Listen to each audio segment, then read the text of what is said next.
Fine here. Let's see how we're doing. All right. Hopefully everyone can see this. It usually takes a moment for YouTube to fire up and tell people. I am Drew Badger, the founder of EnglishAnyone.com and the English Fluency Guide, and it is a pleasure to welcome you to another live video here. Let me know if sound is coming through correctly. I want to make sure everybody can hear me, see me. I think we should be doing all right. So I have been teaching now professionally for, this is my 20th year. So we're starting 20 years now. Amazing. And I've actually been helping people learn for a lot longer than that, back in like college and high school. But now I get to help lots of people all over the world. And all right, Robert says we're doing good. We should be all right. So in this video, I wanted to talk about 5 things I no longer believe about fluency. I'll be answering questions as well. I'll try to keep the video short. I know I like to explain things in detail, but I'll leave that to you if you have any questions. So these are 5 things that I no longer believe. After I've been teaching for a number of years, you start believing one thing and you're doing things one way when you begin, and then over time you learn more, you improve, and you figure out better ways of doing things. So let's talk about that. So I'll talk about a wide range of things, and just to keep this simple, I'll talk about before and now. And these aren't necessarily like this isn't like a timeline of things. These are just to make it very simple for people. I just want to focus on the ideas, and hopefully this will make sense. So the first thing I want to talk about is confidence. So what I used to believe about confidence, and this is what you'll normally hear from teachers, is that you have to get out and kind of power through. This is a very useful phrasal verb, to power through. I can fit that in there. So to power through means to use your effort or energy and try to push through something even though it's difficult for you. So what I used to believe about language learning is that even if you make mistakes, you should still get into conversations and try to speak with people. Now this seems like a reasonable thing that you should be doing, but what I discovered, and again, this is me evolving as a teacher, but also as a learner myself. So I'm trying to improve my own language learning and become a better language learner and fluent speaker myself in Japanese as I'm helping people learn English. So all of the things that I learn, I want to share those with learners as well as I teach. So what I discovered, not only about myself, but also about the people I help, is that the powering through idea that really comes from teachers who are not doing a good job of helping students understand vocabulary or grammar, or really just use the language that they're learning. And so the easy thing to say for a teacher is like, just keep trying to speak even though you make mistakes.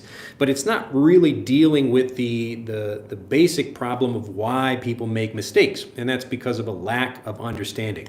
So what I now believe is that it's the teacher's fault. So it's the teacher's. So it's really the teacher's fault if you do not feel confident, and it's because you don't really understand what you're learning. So often we'll talk a little bit more in this video about how you should be learning and how I do things differently now than when I began teaching. But the basic idea here is that if the teacher is not actually good at helping you understand something, then of course you will not feel confident in conversations. So rather than trying to power through and to try to maybe convince yourself that it's okay to make mistakes, sure, you will make probably some mistakes and there will always be new things that you learn, but in general, you really should be feeling very confident about what you know, and it's the confidence that helps you speak. So what I really understand now is that if you don't feel confident, it's because you just don't understand something. And it could be vocabulary or pronunciation or whatever, but it's usually the doubt that you have in your mind that stops you from speaking. So rather than just trying to power through to say the wrong thing and then feel bad about that, that's actually going to stop you from improving. So there might be a few people that really just have like a lot of confidence, even if they're making mistakes. But it's much easier and you improve much more smoothly if you do this over here. You rely on a teacher to actually make things understandable, or if you're learning them by yourself. So you make sure you really understand something very well and then you start using it, okay? So hopefully that makes sense. So fluency really relies on your ability to understand the language rather than you trying to repeat things that you don't really understand. Does that make sense? Hopefully people get this, but this is a very basic thing that instead of just saying, well, the teacher will put some things on the board and it's your job to remember it and understand it. No, no, no. I don't believe that at all. I believe it's my job as the teacher to make something understandable. If you don't feel confident and you don't feel comfortable, then you're not going to speak. So if I can make the language understandable, that's when you start speaking. Hopefully that makes sense. All right, let's go on to the next thing. Again, I want to keep this short. We're at 6 minutes already. If you do have questions about anything I'm talking about, just put them in the chat. I'll go back and check the chat after I'm done. But let me know if anything is not clear so that I can make it clear while I'm covering each of these things. So the first one was about confidence. Number 2 is about memory.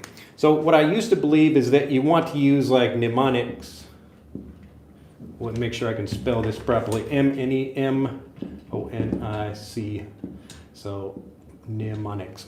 So this has a silent M at the front of it, mnemonics. So mnemonics are a way of remembering something. As an example, here in Japan, there are lots of places that sell, or they like restaurants that have barbecue. And the Japanese word for meat is niku, niku. So this is also like, you can write it like, we'll just write it in English here. So niku, but niku is also like ni for number 2 and ku for number 9. So often on days of the month, like the 29th day of the month, other than February, every month has the 29th day. So this would be like niku no hi. So this is like meat day and you get a discount on meat or something like that. So this is a mnemonic, a way of remembering something or a way of making a kind of mental connection in your mind. So I used to believe that mnemonics were very useful for speaking. And what I thought about as I was trying to build the vocabulary and also help people learn is that this is less effective than helping people learn and build new categories of words in their mind. So this is really important if you want to build a vocabulary quickly. So we'll just call this a category. Category. So new categories of things in your mind. As an example, we begin with the computer. And I call this really the $1 billion memory secret, because this is what companies are doing in order to help you remember words, or in their case, like remember products and remember their company specifically. So the first company or the first person or whatever to come out with the idea of a computer, you will remember that person because it's first. It's essentially first in your mind when you think about that. So you might think about, like, if you think about those large, like big towers, those big boxes of computers, you will see those inside like a large warehouse or something, like a mainframe computer. Or you can think about this in really any industry, but when you think about like going to different levels of this, we might have a desktop computer as well. So if every company begins making these large boxes and then a new company makes a laptop computer, then they have created a new category in your mind that makes it very easy to remember this new thing of a laptop computer or a desktop computer or a tablet computer.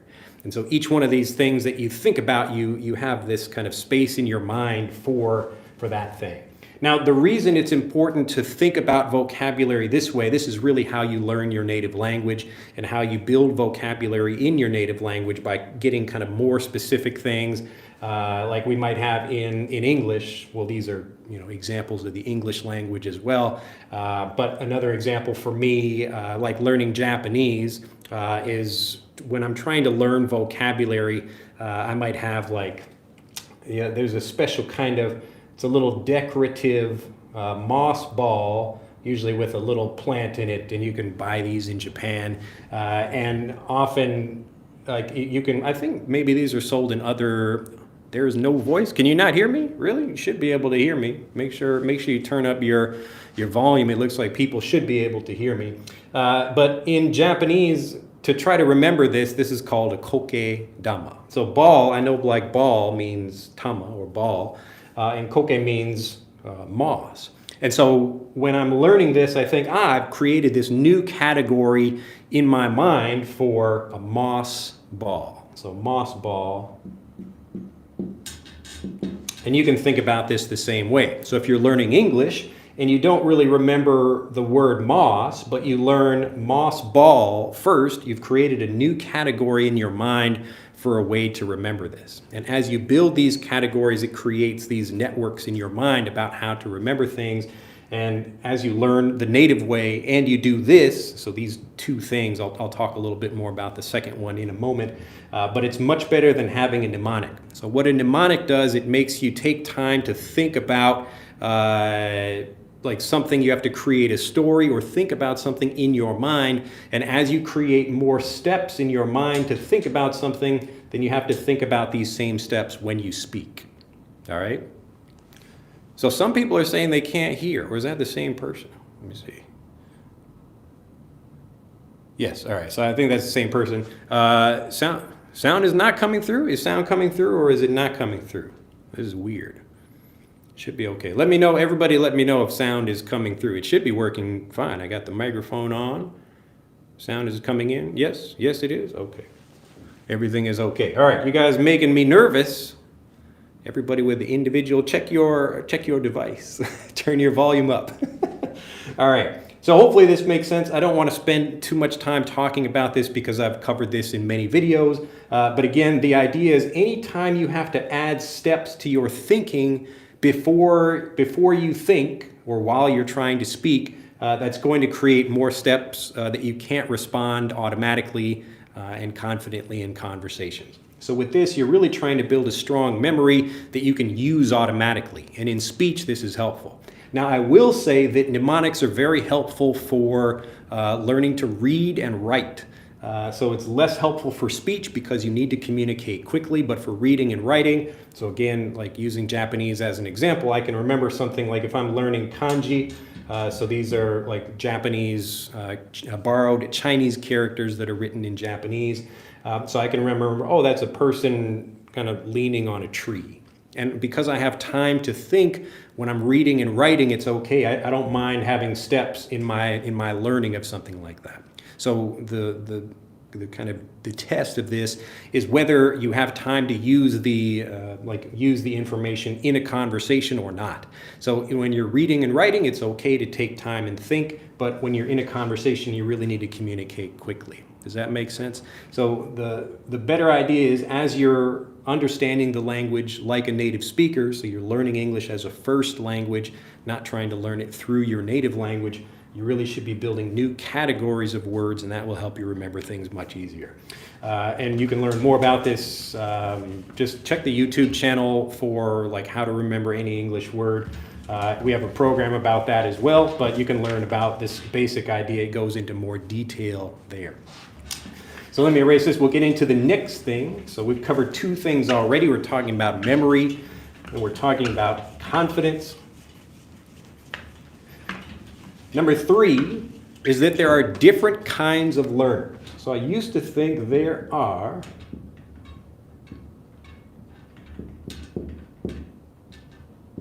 different kinds of learners. There are different kinds of learners. So people believe that, I need to learn English in a certain way, like I like to sing songs, or I need to play music, or I need to, whatever the different ways people are learning.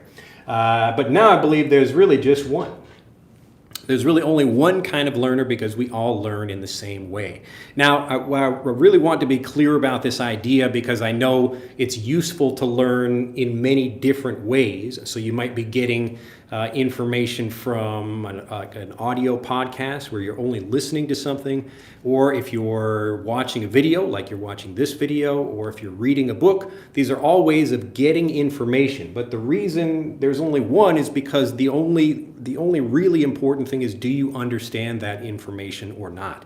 So we all eat the same way, digest food the same way, look the same way. All of these processes, like hearing, is the same for all of us. So there's no logical reason why language learning would be different for all different groups of people or people in different places. So the truth is, even if you're using video or audio or whatever, and you should be using lots of those things. When I'm teaching people, I often use all of these, even reading and writing, to help people get fluent. But the point is that understanding is the key. So if you don't understand what I'm saying, it doesn't matter if it's reading or writing or a song or anything like that. The point is to help you understand, and you should be using different ways to reach that.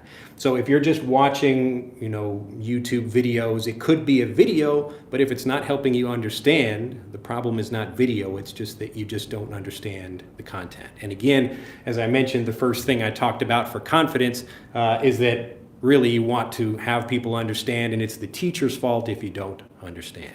All right? So this is, again, the number 3 thing that I wanted to talk about. But learners often, because traditional lessons don't help people understand very well, they think there's a different way that they need to learn, when really the problem is just that most lessons are not taught in a way that makes the language understandable. So if the teacher is doing a bad job of making the language understandable, then of course the students will struggle. All right, so all of these different things, you will notice they are connected. If you have any questions about this, let me know. Again, I'm not getting like a lot of comments other than people can't hear me. But hopefully people understand where I'm going with this, and I'll go back and check comments and answer questions. All right, we're up at 16 minutes now. All right, so I've covered 3 things so far. Hopefully, again, let me know if you have any questions, but we'll continue going. So next, before, I used to think you need a live teacher. And now I believe you do not.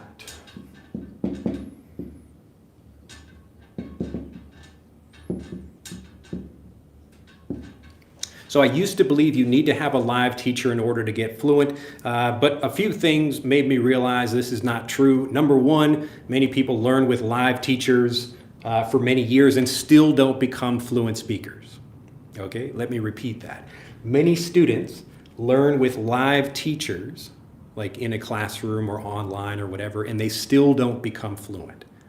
Okay, many teachers, they've been teaching students. I know people that have, gone to classes with people like once a week classes or many times a week, and they're still not becoming fluent, all right, even with a live teacher, all right? So that's one thing. And the second thing you understand, I'll talk about this with the last thing that I've changed my mind about, and that is that you don't really get fluent by having a live teacher. You get fluent by understanding the language like a native. All right. So if you have a live teacher that can help you understand like a native, that's fantastic. Most people do not do that. And really it's difficult even with a live teacher who is making the language understandable. So right now I'm just talking generally about language learning. I'm not really giving you English lessons, even though you can learn some English from the way I'm speaking right now. The point here is that even if you have a particular live teacher that can help you understand like a native, you still need to get naturally varied review, meaning you need to hear language from actual different native speakers. You need to hear different accents, different dialects, and you need a lot more examples than just one live teacher. So really the best way would be if you had a live group of teachers and they could all work with you and help you learn. That would basically be like learning in a native environment. But it would still be helping you understand the language like a native. All right. So I don't believe you need a live teacher. What you really need is the information that a teacher can give you. And as long as you understand something, that's really the key. So again, you can study with a live teacher for years, and if you're not becoming more fluent, it means that the live teacher isn't the essential thing you need. The essential thing is that you understand like a native.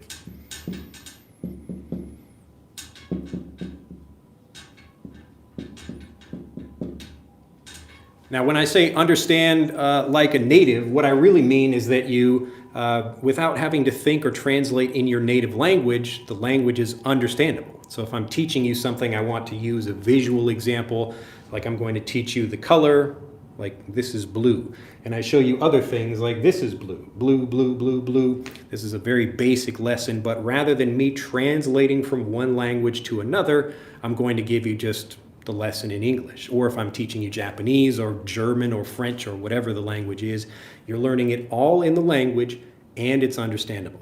Okay, so the understandable part is like really, really important. Now I'm getting some comments from people like haven't seen me in a long time. That's I think maybe YouTube doesn't tell people when I do lives, I guess, or whenever I release new videos.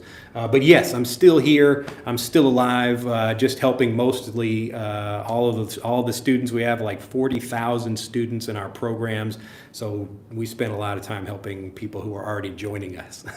So I do like to go back on YouTube and make sure people understand. But really, it's been like a week, or maybe 2 weeks, I guess. So this is my first video of the new year, but if you go back and look at the channel, you'll find live videos. Look at the live tab on the channel rather than just videos. I don't know why YouTube does that. They really should put everything in one tab. But yes, Happy New Year.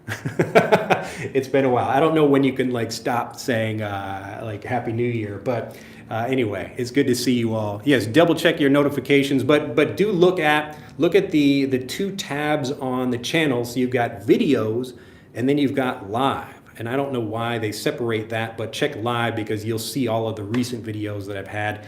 Often I'm on around this time. So it is my Thursday morning. Yeah, you can find me here, and on Instagram, usually my Monday morning around the same time. All right, so this is the number 4 thing. So having a live teacher is not necessary. The important thing is just understanding like a native. And so if you can get that information, that's really what gets you fluent. All right, and so that leads us into the number 5 thing. Now this is probably going to be the most unbelievable. All right, so before I used to believe that speaking, we'll just say speaking.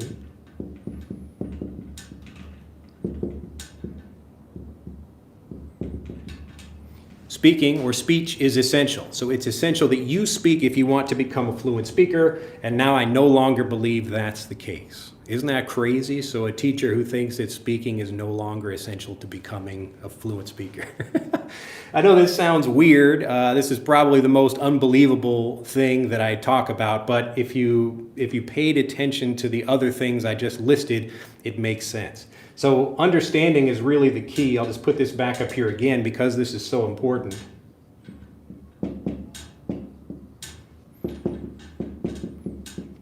So understanding is key. We can imagine, like when people talk about speaking practice, usually they mean repeating things.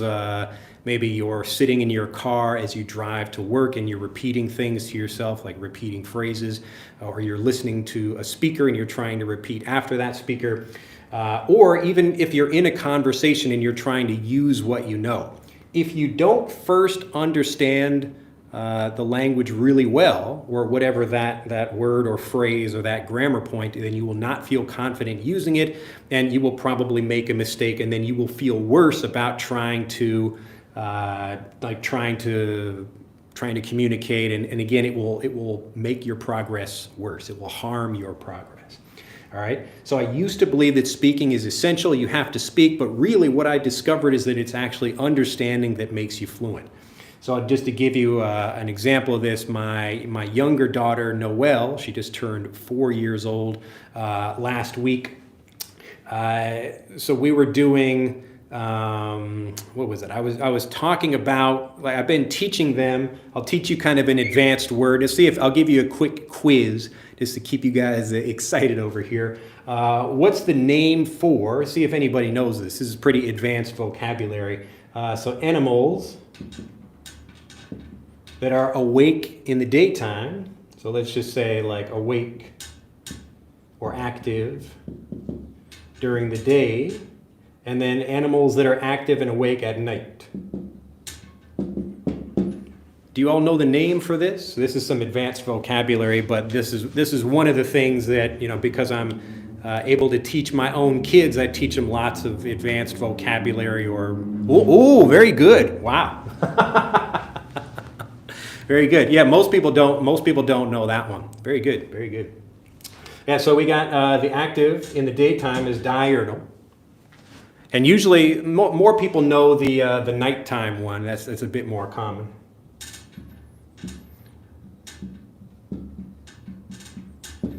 So the night one is nocturnal. So animals like a bat, or often like lions, like even lions, they sleep like 20 hours a day, but then they're awake at night. So they're active at night. So you could say lions are nocturnal hunters. So we got nocturnal and diurnal. Nocturnal and diurnal. And so I'm teaching this vocabulary to my kids, especially my younger daughter, Noelle, who loves animals. Batman, that's correct. So Batman is nocturnal. Batman is nocturnal and Spider-Man is diurnal, I guess you could say. Yeah, crime, if there's no crime at night, let's see. I can't get your handwriting. Okay, let me make this more clear. Yes, I'm trying to, in 2023, try to have better handwriting. If you look back at the chat, you'll see both of them written already. D-I-U-R-N-A, diurnal. And nocturnal.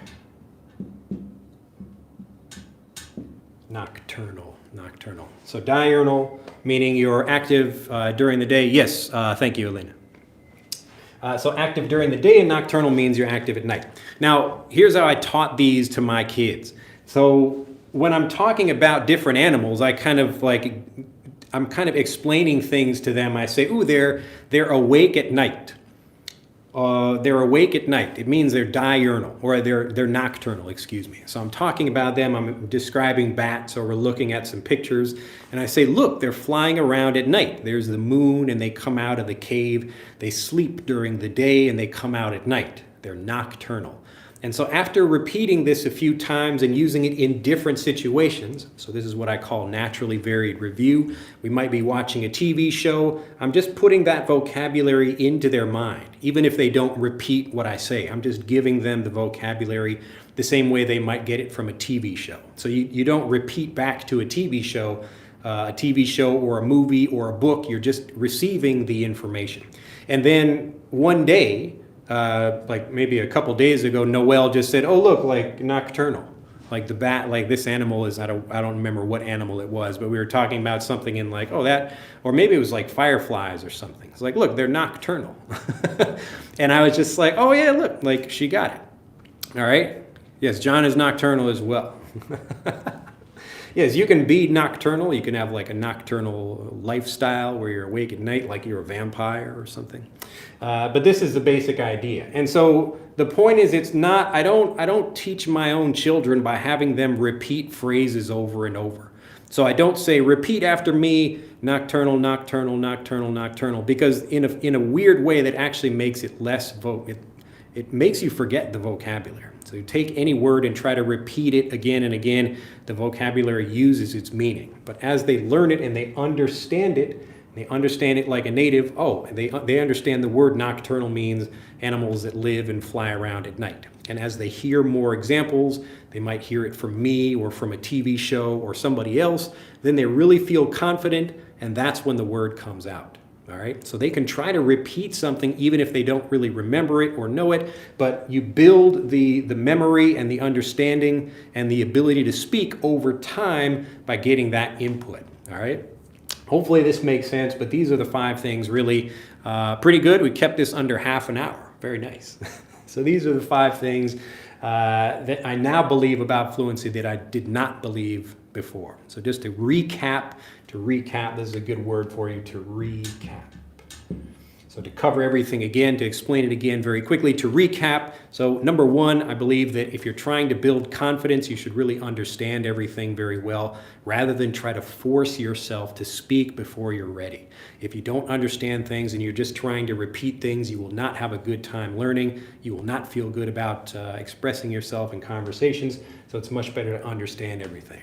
The second thing is for building memory. You really want to create new categories of words as you learn like a native speaker. So you're learning English as a first language rather than learning it through your second language or through your first language. So everybody, it doesn't matter where you are, can learn English like it's their first language. It's not about living in an English-speaking country. It's just about learning the same way native speakers are learning. All right. And I also talked about, again, understanding is key, and that goes really for everything, so that you don't need to have a live teacher with you, and you don't need to be like a specific kind of learner. There's no specific method that's special for you because we all learn the same way. But either you understand the information or you do not. Okay? Either you understand the information or you do not. And this means you also get fluent without speaking. So fluency is actually something you develop as you understand the English language or whatever language that you're learning. If you understand that really well, that's when you feel confident using it. Okay, but if you don't feel confident, it means you don't really understand it. It could be watching it like watching a video or listening to something. If you don't really understand that, then of course you're not going to feel confident using it. So you notice all of these things are connected, and it's really fundamentally about two different ways of learning. So the first is kind of learning as a second language.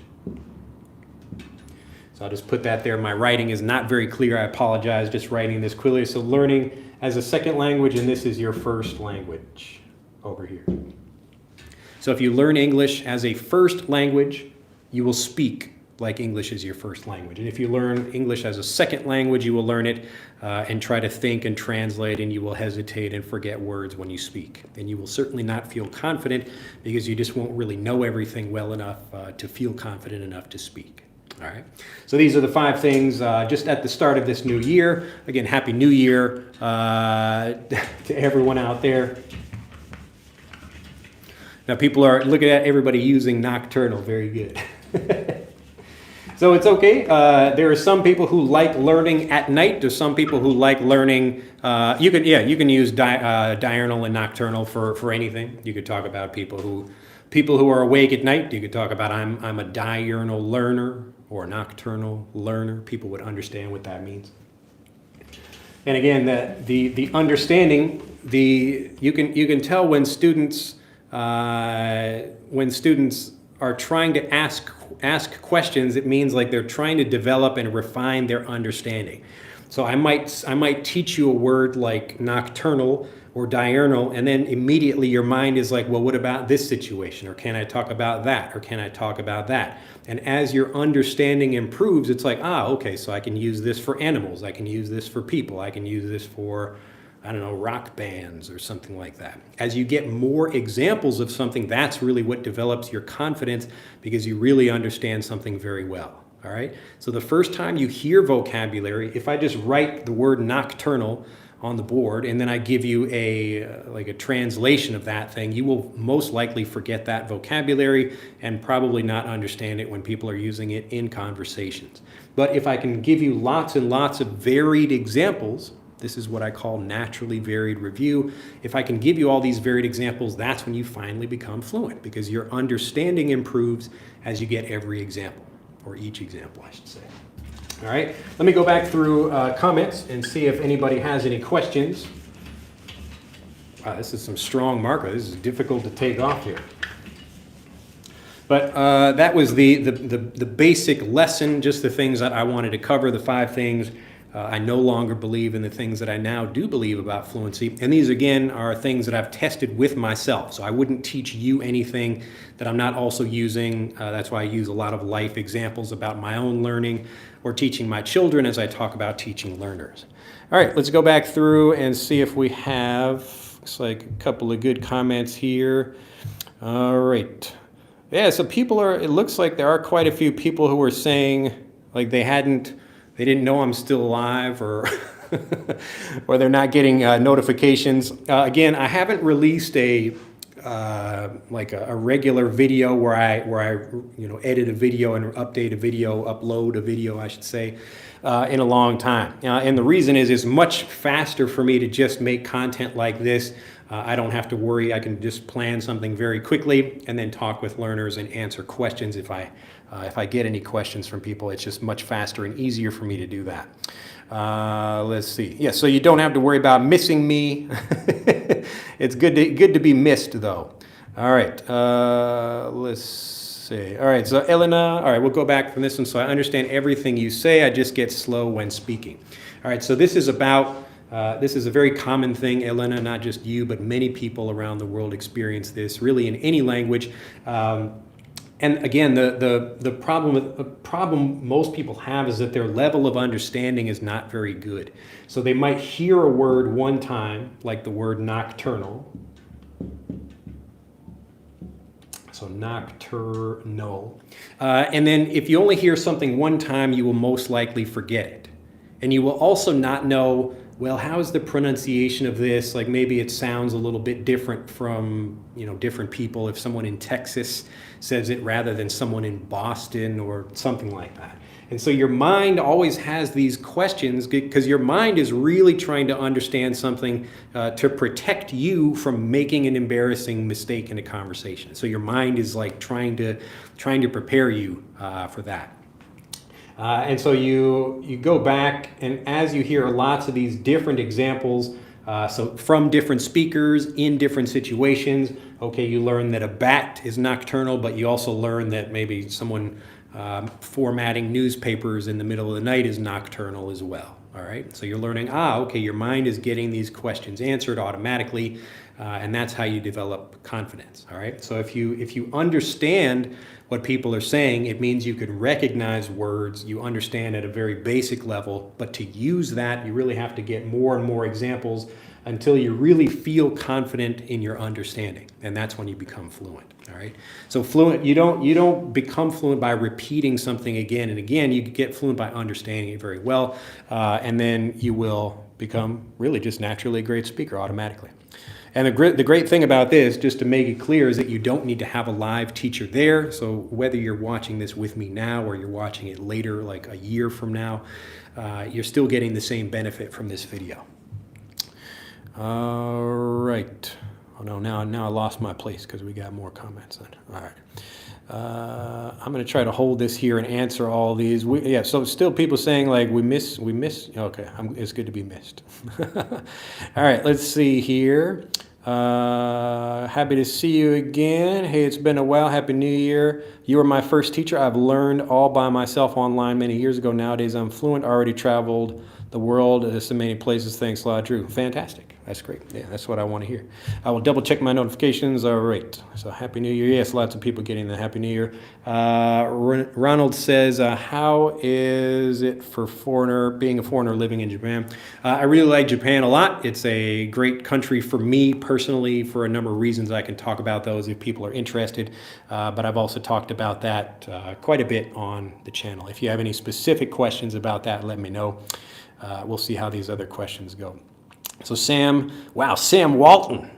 Wow, like the founder of Walmart.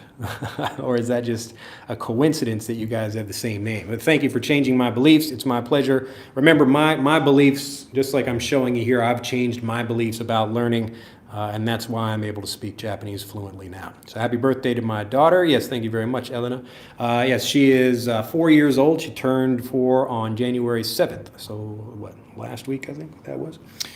I know you're my teacher. Glad to hear it. So Batman, okay, I can't host it. I got all these already.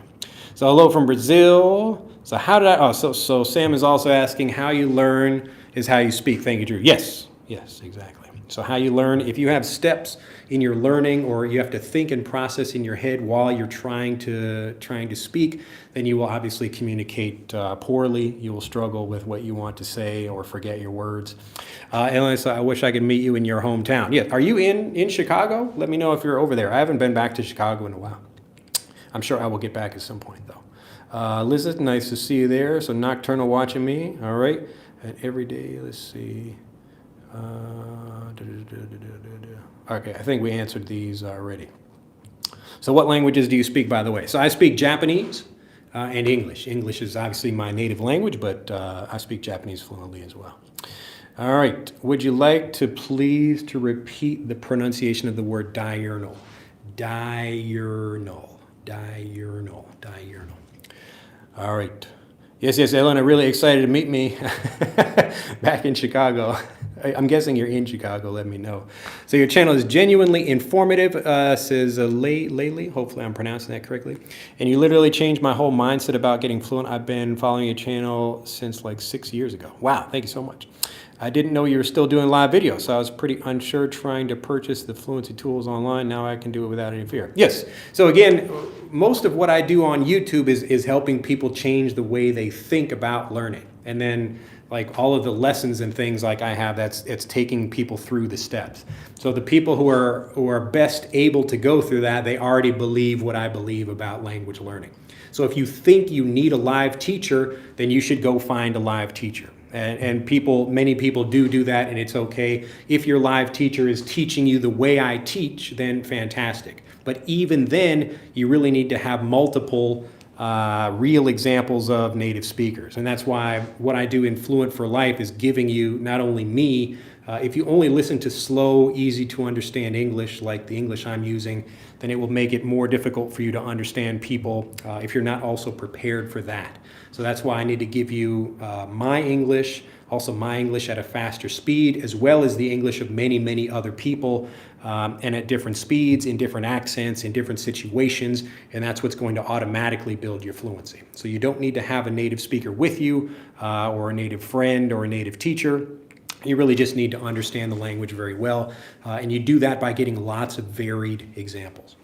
All right, the best way of learning, the best probably way is analyzing lesson, enjoy the whole thing by performing, imitating, and a repeating practice.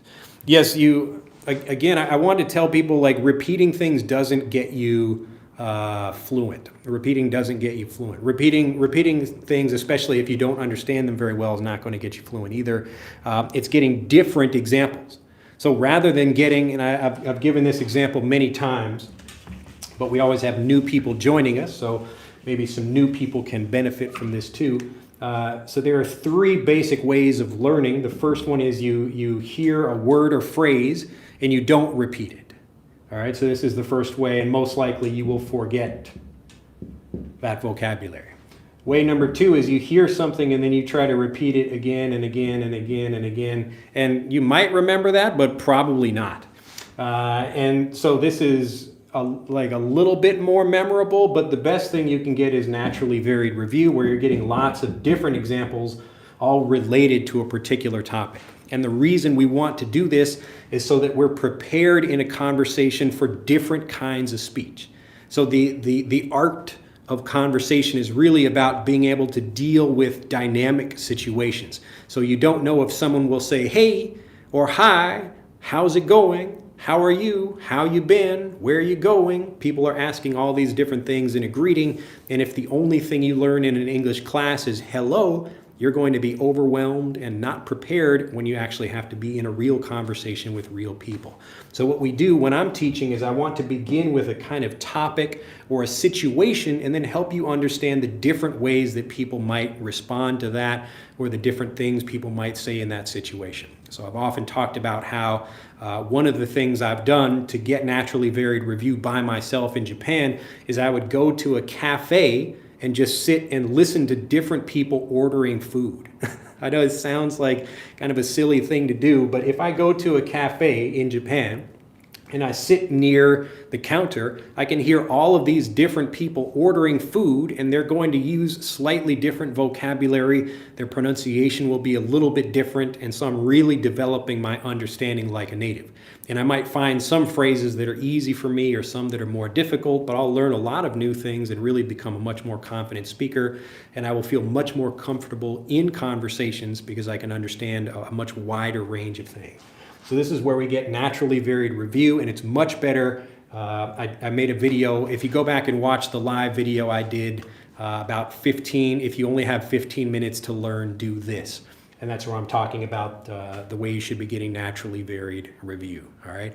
So rather than learning something once and then forgetting it, so if you watch a YouTube video that teaches you 10 phrases and you never see those again, you're basically wasting your time. Second thing is, even if you try to repeat something again and again, it's not really preparing you for dynamic conversations. So if you want to be able to communicate dynamically, to understand and to express yourself spontaneously, you need naturally varied review. All right, let's go back. See if I... All right. Okay. And... okay, so Abraham asks, am I thinking about releasing any new courses? I might. Actually, I've had an idea for a few years about a new kind of course to create, but it would be quite different from what I've been doing so far. But right now, I've created like everything I need to help anybody get fluent. So anybody who joins Fluent for Life today will be in the next within the next 30 days be speaking fluently. So you won't know everything about the language, but you learn and you get fluent in certain vocabulary as you learn it. So as you know something really well, you get fluent in that vocabulary, then you move on to the next thing and get fluent in that as well. So you don't have to spend time like me creating new information or you learning lots of other new things. You just focus on the things in the program that we already have, so we don't need to release anything new. Do I have any Japanese lessons? No, I do not. I'm sure there are lots of other people teaching Japanese. I don't know if there's anyone who teaches Japanese the way I teach English. I've not heard of anybody like that, but I don't use any, I don't watch like YouTube videos, like language learning lessons on YouTube for learning Japanese or anything. All right, so Elena says, yes, Chicago. Why do I live? Why you went so far from here? So I moved to Japan because I wanted to study Japanese gardening. That's why I came here. All right. I speak English, Italian, French nowadays. I'd love to learn Japanese with you. Pretty please. Yes, you don't need me specifically to learn Japanese. Learn Japanese the same way I'm learning it. Like begin with basic information, like watch Japanese kids shows, and you're starting to understand the vocabulary like a native. Sometimes I'll give a few Japanese lessons, like you've probably seen my quick marker lesson. Maka, maka, maka. Aoi maka. Aka. Akai maka, kuro, kuroi maka. Kuro, aka, ao. Kuro, kuroi shatsu. Now remember, the first time you hear this, if you've never heard any Japanese or you've never heard me give this lesson before, you will likely forget the vocabulary I just gave you. But if tomorrow we came back and I could give you another lesson about this and talk about other things, so kuro, kuro. I've made the language understandable so your brain is like, okay, probably means black. All right? So what is the topic today? Kudo. Yeah, and again, like you might think like a Kudo, but the Japanese here, like kudo. It's this do is like a combination of R, D, and L together. Kudo. So another just like very simple example of this, like if you're hearing that from many different people, then over time you will understand, he's saying this. Because you will hear me say kudo and someone else will say kudo, and after a while you will actually understand the pronunciation very well. So you don't learn as well from one teacher, and that's why I have I think there are probably over 100 different native speakers in Fluent for Life that you learn with. So another quick example. This is just an example of naturally varied review, but also helping you understand like a native. So we use this same example. So this is ku. And if we're getting, let's see, we'll just give another example here. This is ki. So these are Japanese characters. Now let me see if I can teach you a lesson, and I bet you could figure this out for yourself. So if this is ku, and this is ki, I put these little lines over here, and this becomes gu. Ku, gu. Ku, gu. What do you think that is? Ku, gu, ki. What do you think that is? I bet you could guess. Ku, gu, ki. Yep, very good. Very simple. All right. So this is ku, gu, ki, gi. So you learn, okay, if I put these little we call it 10-10 in Japanese, you learn like, I understand. Now it's going to change the character. So another thing, like you might hear. So let me give you the simple example. So this is ka,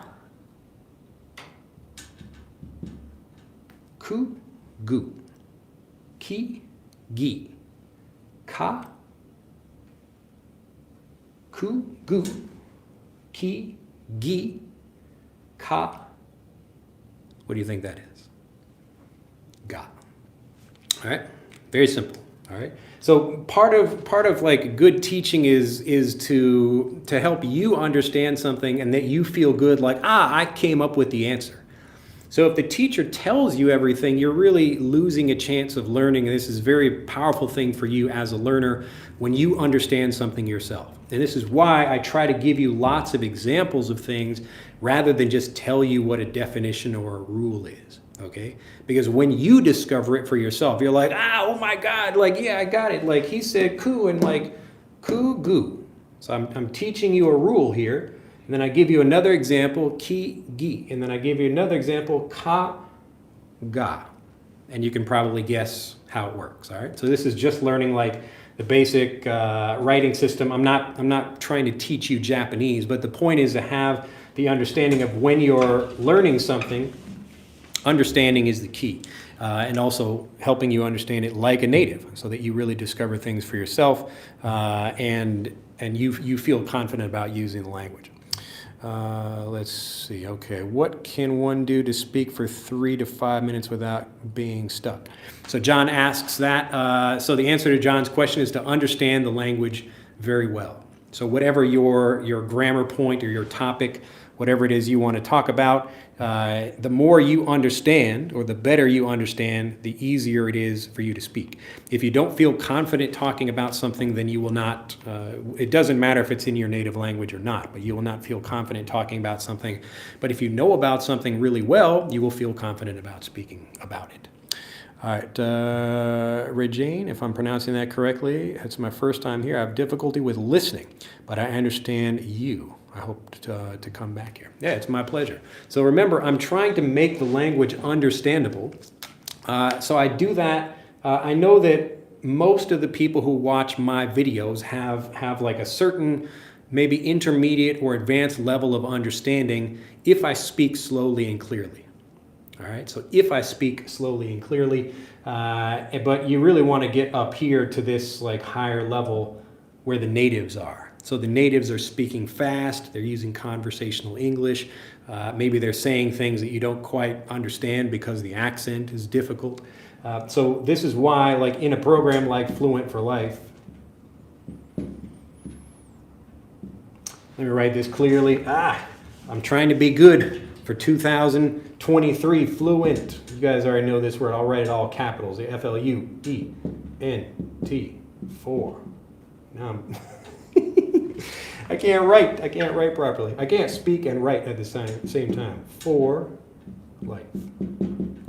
So Fluent for Life is basically this process where I move you from your current level of understanding up to the basic native level. So you can understand people and have real conversations. It's really difficult to jump from here all the way up to the native level, but if you go in simple steps, you understand the vocabulary, you hear it used by different speakers, you automatically become fluent. I just had someone today mail us, so we get lots of emails from people, and he was like, hey, how can I get more lessons? Because they're working very well for me. But everybody's using this process because this is how everybody gets fluent. All right, let's go back and see. I think there are like a few more. All right. I'm Arturo. I hope the name rings a bell. Yes. Oh, is that, you have like a different, did you change your screen name? Because I think it used to say Arturo. Maybe is that AI or Al? I can't tell. Yeah, yes, I'm living in Chicago. I wanted to meet you. Glad to hear it. What is the topic today? So the topic today is 5 things I used to believe about fluency that I do not. So perfect lesson would be that I would subscribe for sure. Yeah. I don't know, maybe I'll teach Japanese in the future. But I'm sure there are plenty of people, and yes, and Ellen is also getting emails, glad to hear. So it would be awesome teaching Japanese. Can you give us a quick review on how to blend words in sentences while speaking? Okay, So another thing, if you want to learn more about pronunciation, so the two things you need for pronunciation, I'll cover this very quickly. Number one is understanding the sound rules. The sound rules of English.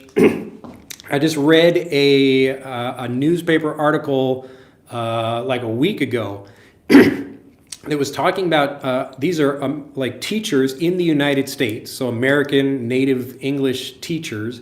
They're not teaching the English language, they're just regular like kindergarten or elementary school teachers, and they don't know some of these rules about how to teach reading. So this is not just non-native learners, this is even a lot of native people don't know how to teach reading. And so in the English language, we have the English language. It's a tricky language to learn because we have like two different kinds of words. The first kind of word, this is about 84% of the language, is words that have sound rules. As an example, I can learn like, let's see, what's a good word? So this is not a word, I'll just put it up here anyway, just for the purposes of the example. So if I have a word like back, this is not a word, but it might, you might hear it in something else. Bake is a word, but what you notice is that when there's an E at the end of the word like this, it changes the sound of this.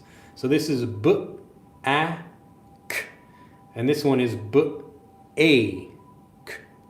All right, so because the E is here, we change the sound of this. So it goes from a short vowel to a long vowel. Now, it's not important that you know that, but as you learn the rules of how pronunciation works, then it becomes very easy to pronounce words, really like a native.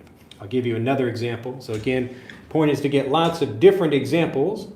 So pin, this is still the short vowel sound, p, I, n, pin. Now, if we put an E on the end of that, this becomes the long I sound. P, I, n. Pin becomes p, I, n. Pine. All right? Pin, pine. So this is the first thing. We've got the sound rules that are about 84% of the language, and the remaining ones are the rule breakers. I can't speak and write at the same time. Rule breakers. So a rule breaker is a word like the. If we try to pronounce this with sound rules, we would get like a short E sound. But we don't say the, we say the. So when you're learning English, if you learn the sound rules, which are really easy to learn, and also the rule breakers, and there are not that many of them for conversational speech. If you know these two, so this is the first part of pronunciation, then you really start sounding a lot more like a native.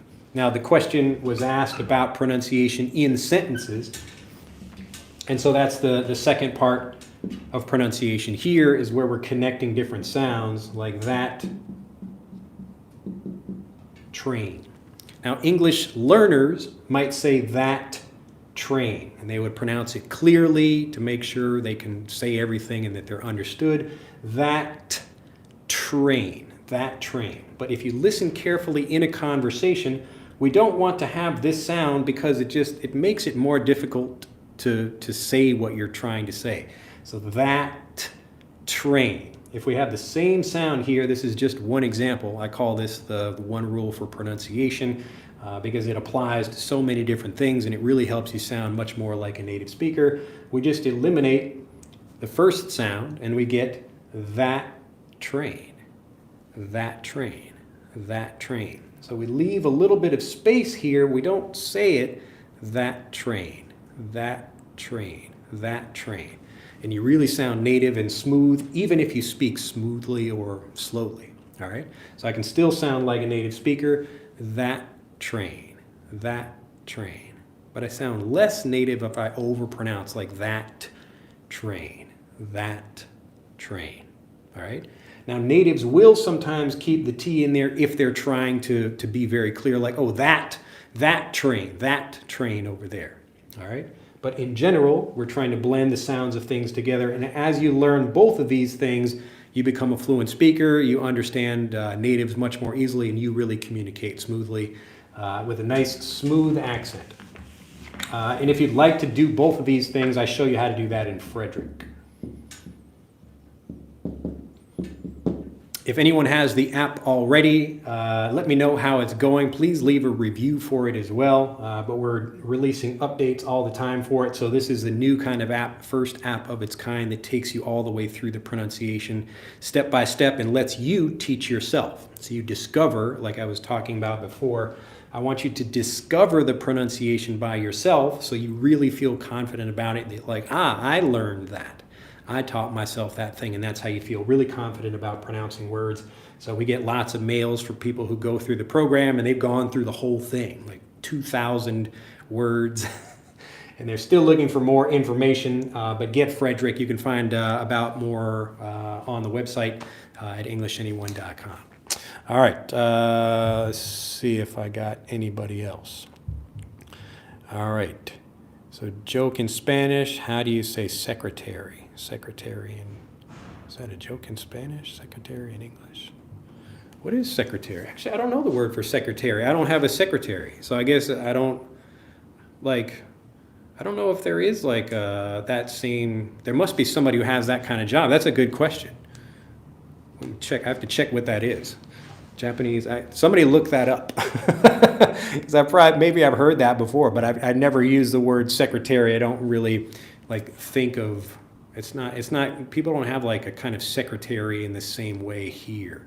But I don't work in the corporate world, so maybe there are people, again, another reason why maybe I should not be teaching some Japanese. It's always good to learn with a native who can actually help you understand some things that a non-native would not. So is input 90% important and speaking 10%? I would say input is 100% of like what you're doing for learning, and then the speech just comes out naturally. So as you understand something, there's a very, you could say like 5%. I don't know like an exact scientific number for how much. So some people will say you need to think about muscle memory and how the mind, how the mouth moves. But really, if you see enough examples of somebody actually speaking, you can copy those people pretty well. So the point is understanding, and then that last little bit is maybe some muscle memory. But most of that, like we can get even mentally with like mental rehearsal of things like that. So if I'm trying to learn a language like Spanish or something, I can usually copy the pronunciation pretty well, like almost perfectly, especially if I hear it from enough examples. But remember, the reason you shouldn't be learning only with me or only with one teacher is because you need to get lots of different examples of pronunciation and vocabulary in different situations. That's how you get fluent. So it's not about trying to repeat one teacher or copy them or something like that. Then that's how you actually become a fluent speaker. So understanding really is it's like 99% of it, because if you don't understand, you don't get anything else. All right, why do I have to say I was this much to winning last time? Why not I was this much to win last time? I don't know what that means. That sentence doesn't. I was this much to winning? Do you mean this close to winning? Arturo, let me know if you're thinking about something different, if I'm not understanding you correctly. Hi, I'm Bangladeshi. I'm getting better with you. Glad to hear it. Wow. Do you have any lessons or seminar on Zoom? I'm from South Korea. Nice to see you. Just get fluent for life. Really, that's all you need. Don't waste your time with live lessons. And another good reason not to use live lessons is because you have to schedule your life around that, when it's much better just to get all the input you can. So if you can spend like 15 minutes with one teacher, or you can spend 15 minutes getting like 5 different examples from different speakers, it's much better to get this one over here. All right? So remember, live teachers are nice if you can find them. I don't do live teaching anymore. Actually, I did a live lesson. I taught for a friend of mine who was, he was sick, I think, or his daughter was sick or something. He couldn't teach, so I was taking over for him, so I did get to teach, do a live lesson, which was fun. But I told them, like, you don't get fluent by like repeating things. You get fluent by getting lots of examples. And so these were adult Japanese learners that have been learning English for many years and still were like, I could see they were thinking and hesitating and translating before they were speaking. So again, you don't get fluent by having live lessons. Okay, let's see. So, hey, I want to meet you directly, but how? I don't know. Why do people want to meet me directly? The whole point of what I do is that I can be out there and help everybody. There's nothing different that I would tell you in person that I would like, not tell you online or whatever. By the way, are you still active on Facebook Messenger? Yeah, we don't communicate with anybody there. If you need to contact us, just send us an email at info@EnglishAnyone.com. Let's see. Natural Varied Review. You got it. From Kazakhstan. Ildar over there. Can't see that. Ildar. You're so smart, Drew. Those English teachers on YouTube should take notes. Actually, a lot of them do. If you look up, this is pretty funny. Now I learn a lot from like, just experience and having seen what other teachers have done also. But my most popular video is Get Fluent with One Trick. I think it has maybe 20 million views at this point. But if you search for this on YouTube, Get Fluent with One Trick, you will find like lots of people who did the same thing. And I haven't watched all those videos. I don't know if they even talk about the same thing. But the same thing I'm teaching you today in this video is the same thing I teach in that video, which is you have to understand like a native if you want to speak like one. So you should learn like a native. Learn like English is your first language rather than learning it like it's your second language. So that's the same thing I've been teaching for 20 years. But yeah, so lots of people have copied that, and I've seen this like in Japanese, Get Fluent in One Trick, in French, in German. I think they're different examples of that. Thanks a billion. It's worth learning. Glad to hear it. Live. I have the app. Glad to hear it. Yeah, Elena, let us know how it's going for you. Secretaria. Really? I don't think so. Maybe. Joke, secretary in Spanish means something like office assistant, perhaps. Taking notes from her boss. No, I know what an assistant is.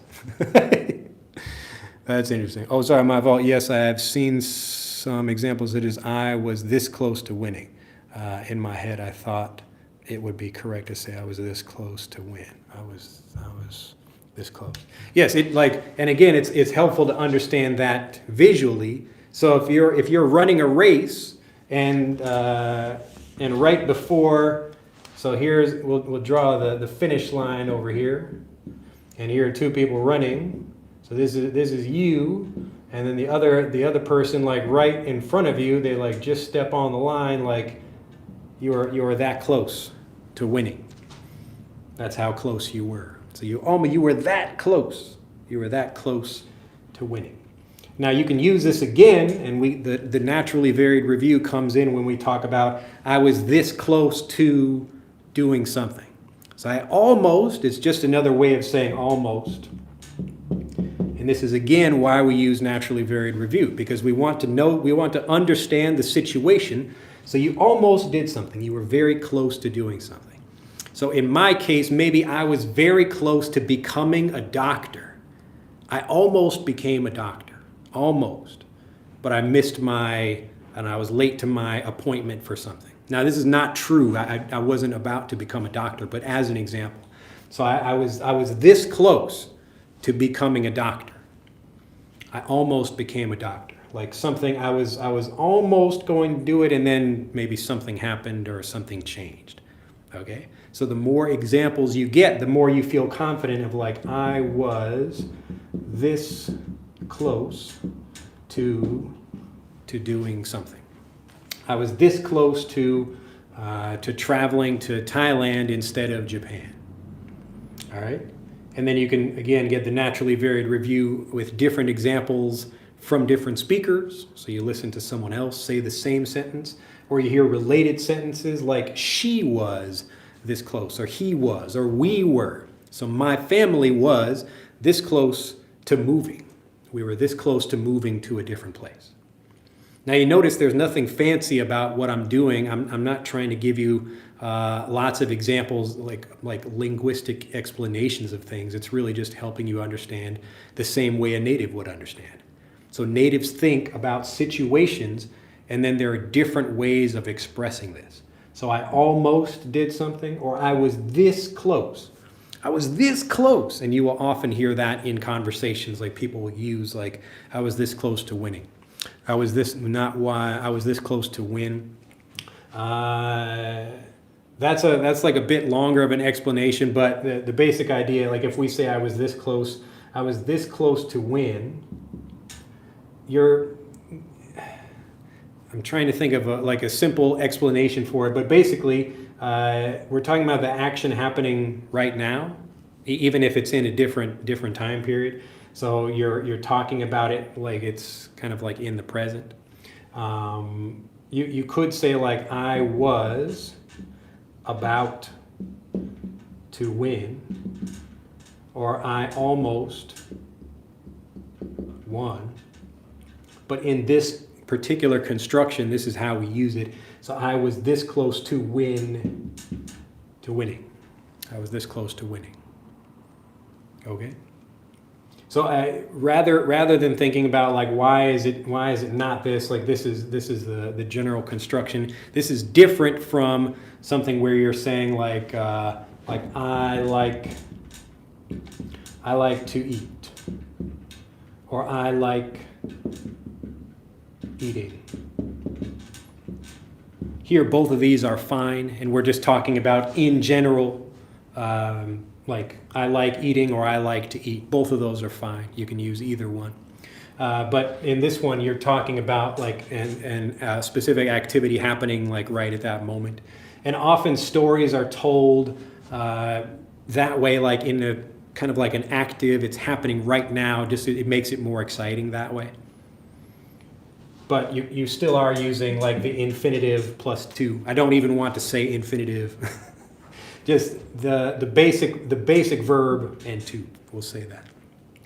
So I was about to win, or I almost won, but I was this close to winning. It's like happening right now in the moment. All right? I was this close to winning. We were this close to move.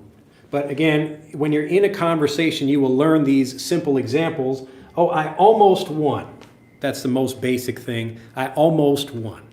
So the most basic is if you won, like I won, yay, I won, but I almost won. I almost won. I was so close. So another example, like I was so close to winning, same thing. So I was so close to winning, or I was this close to winning. All right? So you will learn for this situation to talk about being close to doing something. We have many different ways of expressing that. And the more examples you hear, the more confident you feel about that. All right. Do you think mimicking lines from dramas or film would help? Jericho asks. It's helpful if you first understand what people are talking about. Remember, understanding is the foundation. That's the most basic thing. If you don't understand what people are saying, like children will repeat things all the time, even though they don't understand what adults are talking about. They just repeat stuff. But you can tell they don't really understand what they're saying. They just think like something sounds funny or something, but when you can tell when they actually understand something first. So if you understand something first and then you're getting information like you want to repeat something, you can do that, but really the understanding is the most important part. And it's also better to spend your time getting like those same like speeches or lines from movies and things from different people. So you can go watch different people impersonate Arnold Schwarzenegger. So he'll give, Arnold Schwarzenegger in movies, he has all these, we call them one-liners. So he'll say things, I think I gave an example before in the movie Predator. So he goes into a building, it's like a little shack, so like a small wooden house. And he goes in there and there's a guy with a gun about to shoot him. And Arnold takes this big knife that he has and just like throws it into the guy's chest like, ugh. And it kind of goes almost through him and like sticks this guy onto a pole wooden beam in the room he's in, and Arnold says, "Stick around, stick around."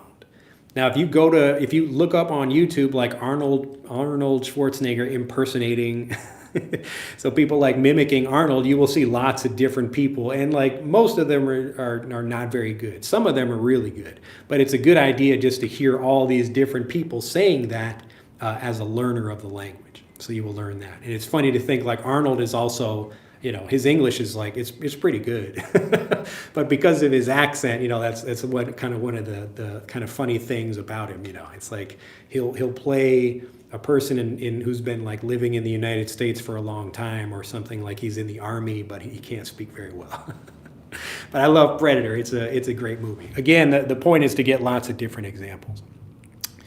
All right, let me see if I got everybody here. All right, if people understand me, I can make shadowing with you in the same time. Yeah, so you can also copy what I say, but you should be doing that with lots of different speakers. The multiple examples is the most important thing. But I can talk like you. I can talk like you. Where my problem? I don't understand that. I am regularly keep up a lot of listening to native. Can I become native? Yes, if you understand what natives are talking about, then you can become. The point is to learn English like it's your first language. So if you're listening to lots of natives, but you don't spend time really focusing on a particular thing, then you're probably going to forget a lot of what you learn. All right. So I talk about a lot of lessons are like helping people plant seeds. So I want to teach you something like nocturnal or diurnal, but then I want to give you water and sunshine and fertilizer to really help the plant grow into like a big, strong tree. That's how you remember the vocabulary. Again, the first time you hear something, you might understand it, but you will probably forget that vocabulary. And I got the sun coming in right here. Ugh. Good thing I'm not a vampire. I'm not nocturnal like that. But here we are again. I'm trying to give you more examples, and you should get them from different people from different people in different situations. This is a naturally varied review that we give in Fluent for Life, but this is how you become fluent automatically. So if you're learning native, like you're watching native TV shows or getting, I don't know, like wherever the content is coming from. Let's take the TV show Friends. I know that's a popular TV show for people. If you watch one episode of Friends and then watch another episode of Friends and watch another episode, you will learn quite a bit of the language, but it's much better to focus on one episode, make sure you really understand the vocabulary, read the transcript of it, spend some time with the language. The thing that you will really get across the episodes is like catchphrases. So one thing, like in the TV show Seinfeld, there's a character named Elaine. She's like Jerry's, like the female friend of Jerry, and she will hear something unbelievable, and she will say, "Get out!" And you will hear, like, when it's unbelievable, "Get out!" And you will see her, like saying that again and again. And those are the kinds of things. Again, it's naturally varied review. You're hearing it in different situations over time. But this is the thing that's going to get you fluent. So lots of people who can understand these episodes, but they still don't speak fluently. It just means they don't really understand because they didn't spend enough time with the language. All right. So that's the important thing. That's why we get naturally varied review. All right. So John says, "Is it a gerundive sentence?" A gerundive sentence. Well, I'll let you look that up. I don't want to spend much time going over like I really dislike covering like the kind of linguistic understanding of the language, or talking about like, is it a gerund or is it not, because it's not helpful for people. Like natives would not know that information. So it's not helpful for you to know that information either.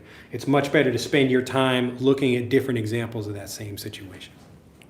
But if you want to look up like particular grammar things, like just type, whatever that grammar point is into Google, and it will give you examples of anything you like. Let's see. So Sam asked me, speaking of movies, what's your favorite film of all Favorite film you've ever seen? Favorite movie? I don't know if I mean, I have like a couple different movies that I like a lot. I like, I like Untouchables. So that's the Kevin Costner movie, The Untouchables. I like Shawshank Redemption. I like Karate Kid. Lots of probably lots of movies. If I saw like a list of them, I could tell you. But yeah, I don't really have like a number one favorite movie. There's lots of movies I enjoy. Hasta la vista, baby. Yes, there's another example. Hasta la vista, baby. And so that's from Terminator 2. All right, Ellen has asked how to get your full app. So if you're talking about Frederick, when you're inside Frederick, go to the level select screen. So when you turn on the app, you'll see the little triangle play button. If you already have the app installed, you should see that. Go to level 3, and then you can hit the buy button and get access to all the levels in the app. All right, well, let's see. So it's 8:15 p.m. in your hometown right now. All right, well, you should be getting ready for bed then. It's time to go to sleep. Let's see, how long have we been going? Oh, it's already 11 o'clock. Oh my God, it's getting late over here. Anthony, thanks, with some hearts. That sounds like a great place to end. All right, if you have enjoyed this, do go back and share it with other people. Go back and watch it from the beginning as well. Remember, the more review you get, you will obviously learn new things each time you learn something new. All right, Sam's got one more question here. Does fluency have to do with being intelligent? No. I think fluency doesn't have anything to do with being intelligent, because there are lots of stupid people who can speak well. Or, like if we're going to rank intelligence, like basically everybody on the planet can speak their native language.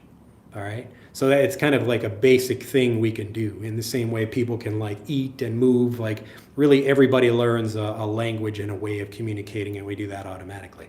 So there's nothing, nothing to me that's like special about language learning. And this is another like belief that people have about it. It's like, ooh, you can speak multiple languages. It's like, well, you probably just learned them like a native, in the same way that you might speak, like most people, like even if you think you speak one language, you actually speak many. So in Japanese, for example, there's the way you would speak to children and the way you would speak in like a public speech, or you're talking to your boss or something.